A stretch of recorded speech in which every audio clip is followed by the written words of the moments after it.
right, so welcome to the Lockdown Podcast. We are flying solo today. It is Easter weekend, so everybody's kind of doing their own thing. That's fine. Just kind of spitting a quick episode here. So we have a lot of build up. Definitely coming into WrestleMania. Um, Raw and SmackDown definitely putting some potential most likely matches at WrestleMania, which we've had 10 kind of leading up to at this point. Um, we're still kind of let's call it maybe 2 to 3, maybe 4 matches. Nothing quite in the books officially. So we'll just go down Raw. So Raw kicks off with Cody kind of coming out and um, kind of cutting another promo, cutting another kind of just talking about WrestleMania, and the crazy thing is that we're coming to the point where, like, we're almost talking more about The Rock than Roman Reigns with the Cody conversation.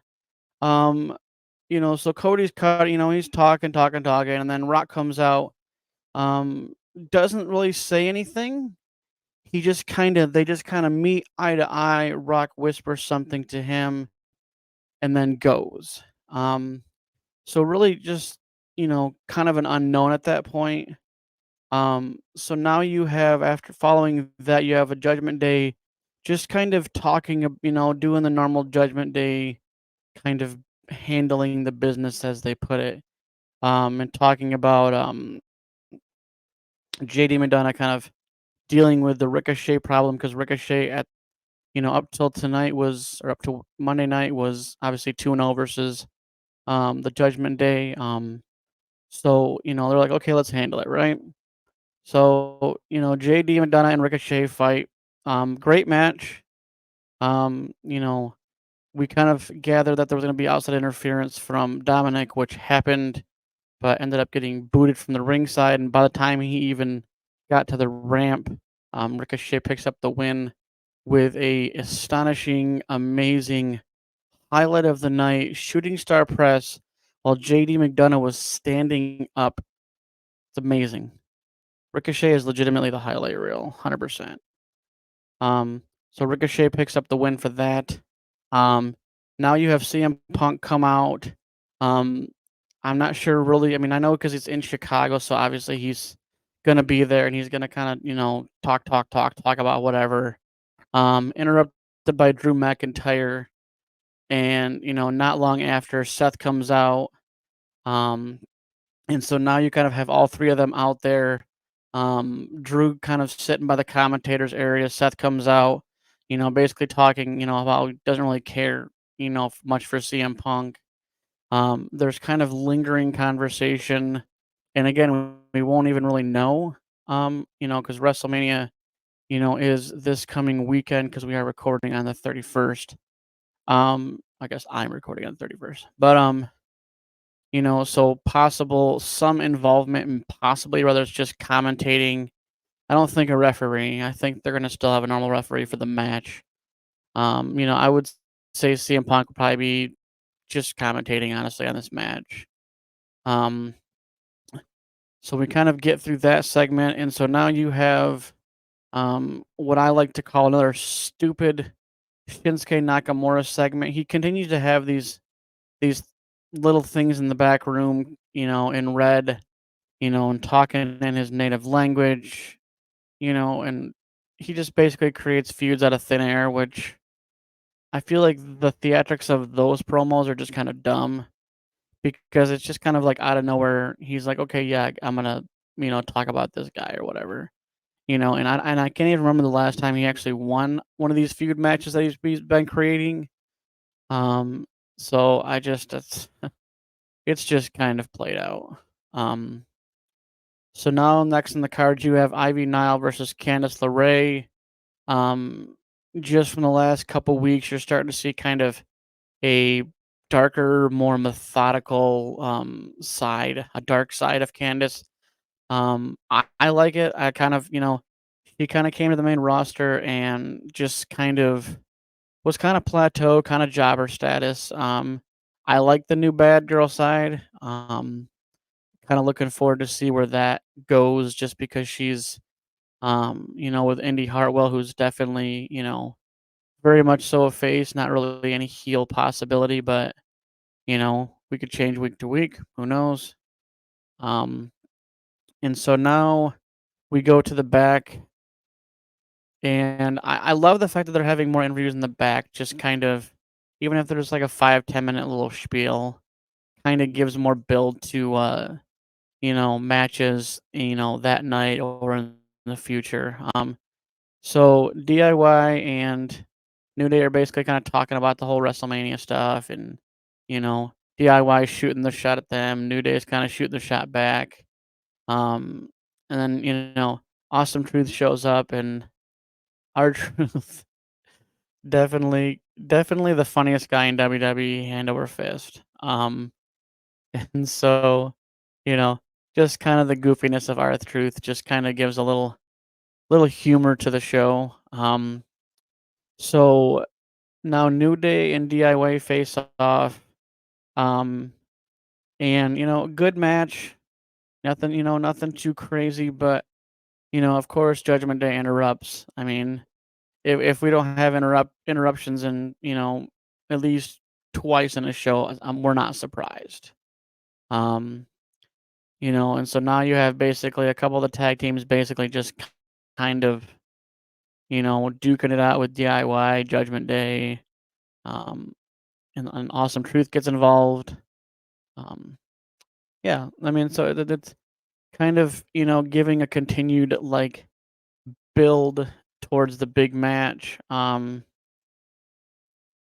So I mean, then they kind of pan away from that. Again, here comes Rhea Ripley and does the whole segment with Dom and blah blah blah, and and then Becky comes out, of course, interrupts the whole thing, and says her piece, and then of course, in typical fashion, Dom gets in the way of Becky coming after Rhea and punches Dominic in his stupid face. I'm good with that. I'm happy about that. Freaking Dominic Mysterio, gal, makes me want to punch a dog. Um, yeah. So now we have um kind of a back segment. You have Jay kind of trying to cut a promo, and then is interrupted by Jimmy and Solo. Didn't really say anything. Just kind of their presence was there, and then it just kind of pans out. Um, so the the main event. Again, this Shinsuke's waste of space, but so you have Jey Uso versus Shinsuke Nakamura. Um, Jay wins that match clean. Um, and so then you kind of pan to the back, and you have Cody basically, fighting with Jimmy, and then Solo, and then The Rock comes out and gives a definitely non PG beatdown to Cody from The Rock. I think this brutality is kind of going to lead us back into the Netflix. We'll call the Netflix Attitude Era of WWE. Um, so just a little bit too gruesome for my liking. But you know what? It's entertainment. Um, and we'll kind of leave it at that, and then it just kind of ends with basically The Rock doing his thing. Um, so now we move over to SmackDown. Uh, SmackDown basically kicks off the show with Randy Orton and Kevin Owens versus Pretty Deadly. Kind of a build from last week. And so again, just a good match. And then, of course, Logan Paul and his stupid brass knucks comes out, hits Kevin Owens with that, floats out the ring. Pretty Deadly wins the match, but um, Randy and Kevin got the final word with an RKO and a stunner. And then just it's I don't know. It's gonna be interesting considering you have Kevin Owens and Randy Orton kind of on the same page, but you know, in 6-7 days they're gonna you know be on different different sides. So we'll see kind of how that gets laid out. And so now you have Io cutting a promo and back, and then Bailey attacks her, and which I mean, we all seen it coming, but honestly, I've always been a fan of Bailey. But yeah, and so then again, building to the match, and the fact that there is a lot of hatred, of basically kind of being kicked out of her own faction. Um, so now we're kind of about mid show here, and you have Nick Aldis basically introduces, Jade Cargill, signs a new contract. I think that like the fact that Jade Cargill has had really only a couple segments, since even being brought to WWE in general, no real build to her. I feel like, you know, if she has to have a good solo career, but if she has to align with other people for the time being, I guess that's fine. But I just think they've kind of missed that window of like Jade Cargill getting, coming to WWE from AEW. Obviously, she's gonna have a long career. I mean, obviously, she's basically Bianca Belair, just taller. But yeah.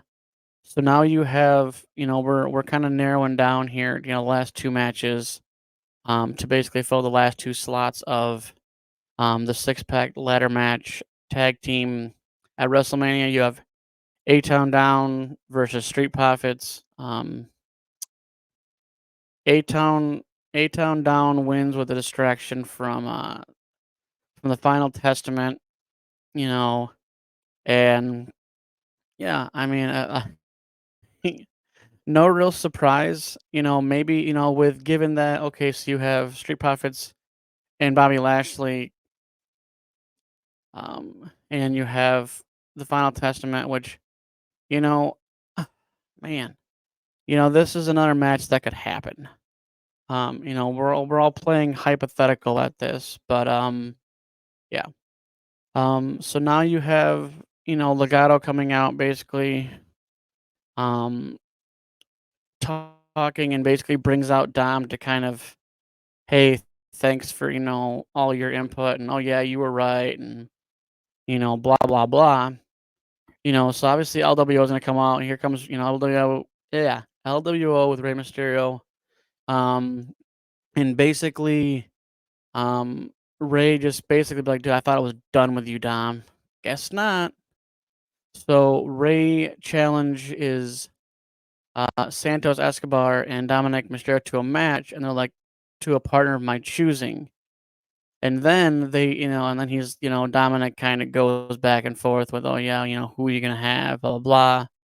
And then he introduces, uh, the newest member of LWO, which is Dragon Lee, which definitely seen this one coming, but I definitely think that Dragon Lee is definitely the future of Lucha Libre. Um, I this honestly was a pretty good little segment, and bringing in, Dragon Lee into the fold of LWO. I'm very happy with that. Um, so you have Bianca Belair kind of, you know, waiting, about her match later, and Naomi. I feel like this is a good alignment with Bianca and Naomi. Definitely, some potential for maybe a tag team possibility. Um, so they cut back to the ring, and you have Legato, and basically they have to have a match after they had all that brawl. And this is basically the final slot of the six pack challenge, and you know, you can't sleep on Pete Dunne and Tyler Bate. You just can't.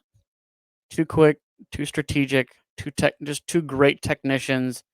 New Country Republic takes the win on that one. So now, we've basically laid out the final, um, the six pack challenge. Um, and then after that, you go into the Bloodline segment of just blah blah blah nonsense. I man, I'm not. I think the Bloodline is just obnoxious after this point, honestly. Um, and then you have AJ Styles come out, basically talking about, how LA Knight came to his house, yada yada. And honestly, the greatest hiding in plain sight of LA Knight sneaks up, attacks AJ. Um, definitely, you know, I like LA Knight. I have his merch. I'm definitely looking forward to, what they do in regards to, LA Knight possibly having some kind of championship. Definitely not the top, maybe a US, maybe, Intercontinental. I don't see that happening, but never say never. Um so you have the final match of the night. You have Bianca versus Dakota Kai. Bianca wins obviously, but then Damage Control obviously attacks after the match. Naomi comes out. Obviously numbers are still too much, and then here comes the newest acquisition for SmackDown. Jade Cargill comes out, and basically what kind of appears to me as basically a setup match possibility. Um, so the match card is continuing to basically fill out. Um, so as it stands, um, so let's run the match card here. So you got, and this is all no specific order. This is obviously not there's not been a real confirmation of night one or night two on these, but obviously you have Roman and Seth and Cody versus obviously that's obviously going to be night one. Um, Roman versus Cody, obviously night two. Io Sky versus Bailey, we don't know. Rhea and Becky, we don't know. Seth and Drew, obviously night two. AJ Styles versus LA Knight, we don't know. Logan versus Kevin versus Randy, we don't know. Gunther versus Sammy. And then you have the six-pack ladder match with Judgment Day versus DIY versus The New Day versus Awesome Truth versus A-Town Down and versus New Catch Republic. This is going to be a high-flying match. I honestly I'm looking forward to that. I'd say probably at least the top 4 matches of the whole night. And then you have Jay versus Jimmy, which obviously, I mean, we kind of seen this one coming just because when when Jay left, we could, see the cracks in the possibility of, them facing each other. And then obviously, you're in Philly, which is a city of brotherly love. So obviously you're gonna have, this match. And so obviously, it did come to fruition, obviously. Um, and so kind of unconfirmed matches right now. So, again, these are predictions. We don't know. Who knows? You have Damage Control um, versus Jade Cargill, Bianca Belair, and Naomi, which I I honestly I think it's silly that they're basically watering down the women's tag team title things. I wish it would just be Asuka and Kairi Sane versus Bianca and Naomi for the tag titles. Jade Cargill can be around ringside. Dakota Kai can be at ringside. Whatever it be. Um, but I mean, we're probably gonna get the 3-on-3 match and no titles defended. Go figure. Um, and obviously we it's been laid out, but we haven't had confirmation of Rey Mysterio and Dragon Lee versus Dominic and Santos Escobar. Um, and again, we're not. It's been challenged. Obviously it's probably gonna get accepted. Honestly. And you have the Final Testament, Karrion Kross, Authors of Pain versus Bobby Lashley and Street Profits. That'll probably happen. That's most likely gonna happen because we're only at 10 matches confirmed. There's usually 12 to 14 matches on the WrestleMania card, but obviously we do have a extended start time for WrestleMania. So, we'll kind of see what happens, and we'll be back probably on March 8th, which will be the day after all the WrestleMania stuff, um, to record and basically just kind of talk about WrestleMania. It'll probably be a long, long, long episode because we're gonna break down every match, and there is a lot of them. We're sitting on 10, possible 14 in total matches. So, we'll, we'll see what happens. Definitely one of the best WrestleManias of all times. Hand over fist. We're very stacked. So, and I wish you guys all the best. Happy Easter.